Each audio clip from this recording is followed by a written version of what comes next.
I'm Azar Majedi. Today we had partial results of the Egyptian election. Up to now, the Islamists have won a clear majority.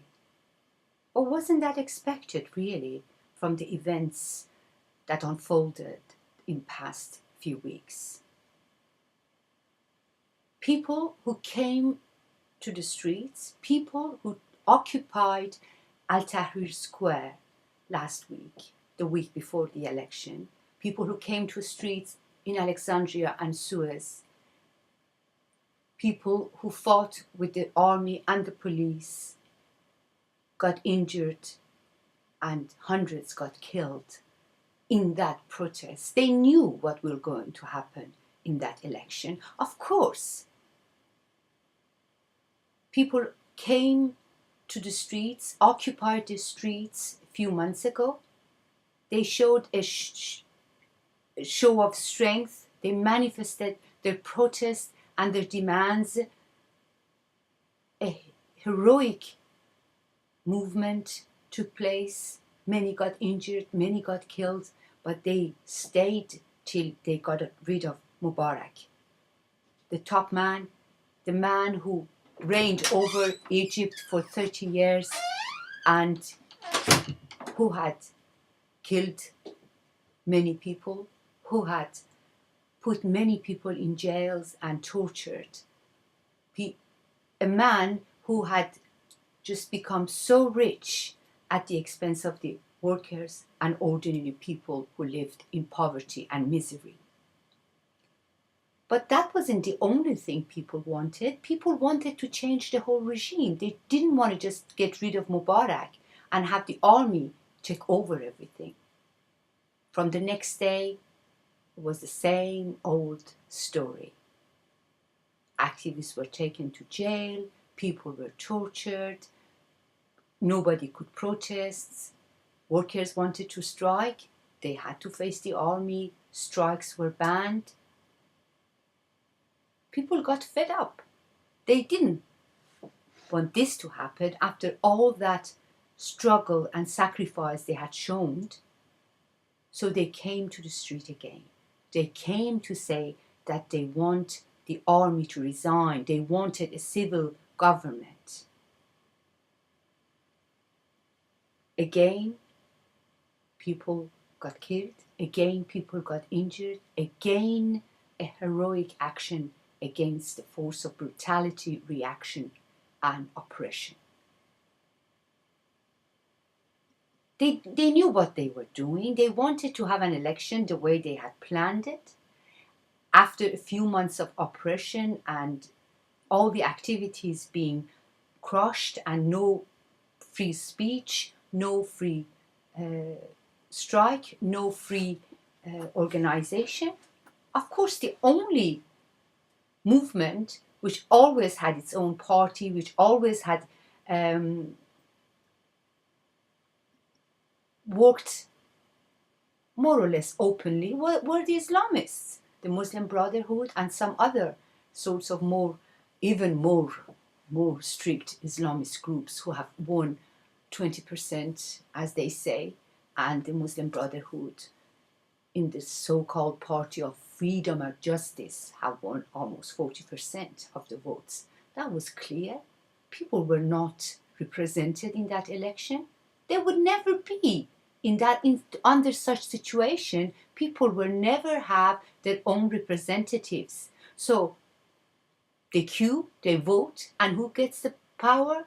Same old guys, maybe before without the beard, now with beard. Before look a bit more westernized, now more Islamists. But it's the same old story. This wasn't what people fought for. This wasn't what people sacrificed for. This wasn't what people died for.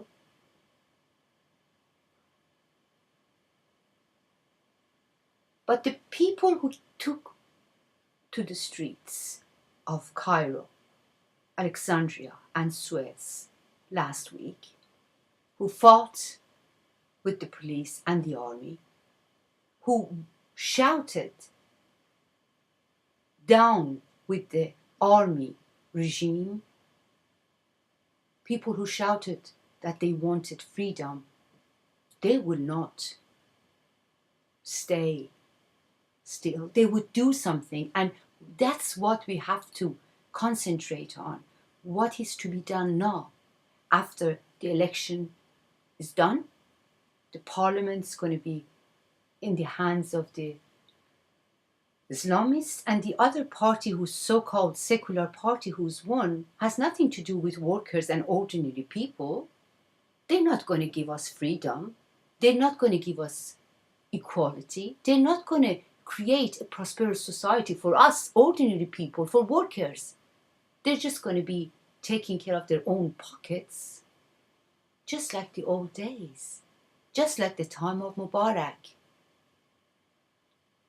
We need to continue our struggle against the present government and the government that is going to come out of these ballot boxes.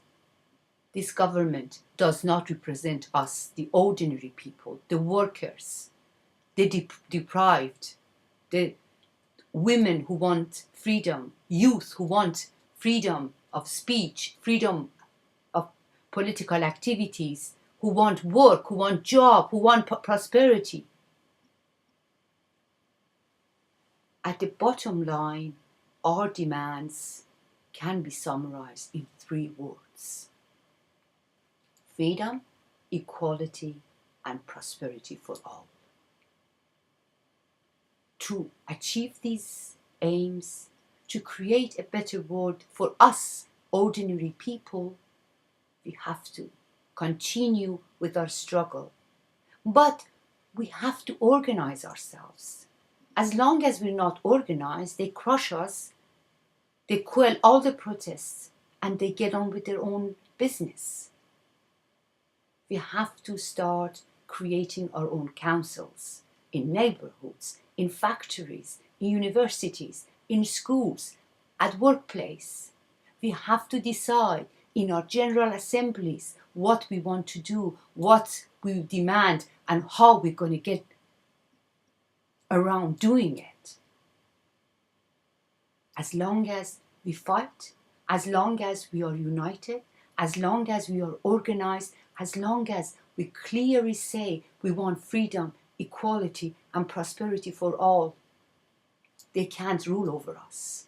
They can't rule over us. And this is what people came to the streets. People took occupy Al-Tahrir Square 6-7 months ago. Just think about it. You people have given so much hope to all the deprived, underprivileged people of the world. Your actions, your movement, your sacrifices have given so much hope to many people around the world, from Europe to US to Africa to Asia. Al-Tahrir has now become the symbol of people's protests, people's struggle for a better life, for a better world, for freedom, for equality, against discrimination, and against poverty. Al-Tahrir has found this ring in all of us, in ears of all of us. This is how we look at it. This is how people in Madrid look at it, in New York, in Washington, in London, in Rome, and in the region. Let's keep that banner flying over the skies of our cities. Freedom, equality, and prosperity for all. This is what we want. This is what we get. This is what we're going to fight for.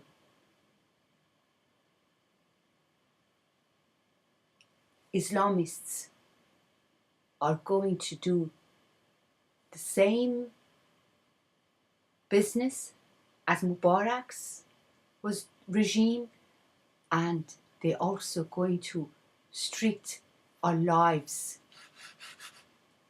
even more. The situation of women is going to become even worse than what it is right now. Any kind of culture of freedom would be just taken away. Anything that we have tried to achieve through our struggle and movement of the past few months. We should rise against the Islamists. We should rise against this government. We should fight for a government that is really representing us, ordinary people, workers. A state that can guarantee us freedom, equality, and prosperity. We need socialism. We need our own councils. We need our general assemblies. We need to make decisions ourselves and fight united and organized. The whole world is with you. They admire you. They watch every move you make. Your symbol has become the symbol of freedom.